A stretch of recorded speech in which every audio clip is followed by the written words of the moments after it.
Coucou les amis, alors ce changement d'heure en pleine période de confinement? Oh, quelle chance! Bon, déjà moi je serais contente de l'avoir vu passer, ce changement d'heure, parce qu'à mon avis, à la levée du confinement, il va y en avoir quelques-uns qui vont dire quoi? Un changement d'heure? Mais comment ça, un changement d'heure? Mais c'est arrivé quand?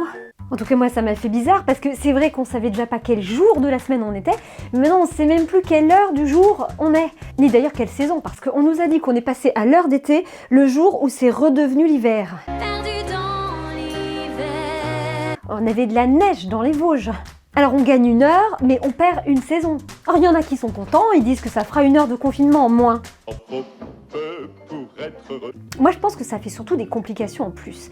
Pour remplir l'attestation là qu'on se fait soi-même pour sortir, on savait déjà pas quel jour mettre, maintenant on sait même plus quelle heure mettre. D'ailleurs je ne sais pas si vous avez remarqué, mais comme par hasard, le changement d'heure, il est intervenu quelques jours après que le formulaire il est changé et qu'on soit obligé de marquer l'heure. Alors c'est quoi là tout ce qui nous arrive? Alors moi je me sens un peu désorientée, mais est-ce que ce ne serait pas une stratégie pour aussi désorienter le virus, pour freiner la propagation? Parce que quand même ce virus, depuis le début, il sait pas trop où il va. Il sait pas si les gens vont porter des masques ou non, il sait pas si les gens vont aller à l'hôpital ou non, il sait pas si les gens vont avoir un respiratoire ou non, il sait pas si les gens vont être dépistés ou non, il sait pas non plus si les gens auront de la chloroquine ou non. Cache tes pouvoirs, n'en parle pas. À propos de la chloroquine, il semblerait que pour une fois, ce soit sur l'équipe de Marseille qu'il faille parier.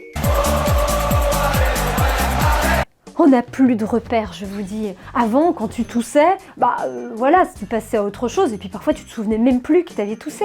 Mais là, tu tousses.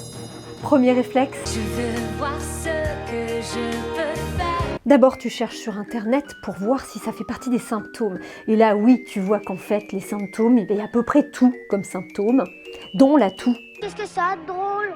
Tu cherches un masque et là tu tombes sur des articles qui te disent que oui, il faut mettre un masque et puis sur d'autres articles qui disent non, ça sert à rien. Désormais, plus rien ne m'arrête. Ensuite, tu cherches de la chloroquine et alors là, t'en as pour la journée.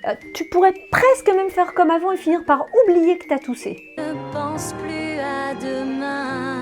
Et puis si après ça, tu te souviens encore que tu as toussé, alors tu cours te laver les mains. Alors, tu te laves les mains maintenant d'une manière que tu te les lavais jamais avant. Alors c'est plus un lavage des mains, c'est un massage des mains. Alors on nous dit qu'on aura plus de temps cette période de confinement, que les Français vont pouvoir se remettre à la lecture. Mais pas du tout. Enfin déjà, à chaque fois que tu dois sortir, il faut te faire ton attestation à toi-même pour que t'autoriser toi-même à sortir. Fais attention. Pardon, tu dois d'abord trouver la bonne attestation, celle en vigueur au jour d'aujourd'hui et à l'heure d'aujourd'hui. Fais attention. Alors une fois que tu as trouvé, ou que tu crois avoir trouvé la bonne attestation pour te remplir à toi-même, eh bien il faut encore savoir dans quelle case tu vas rentrer pour savoir quelle case cocher. Fais attention.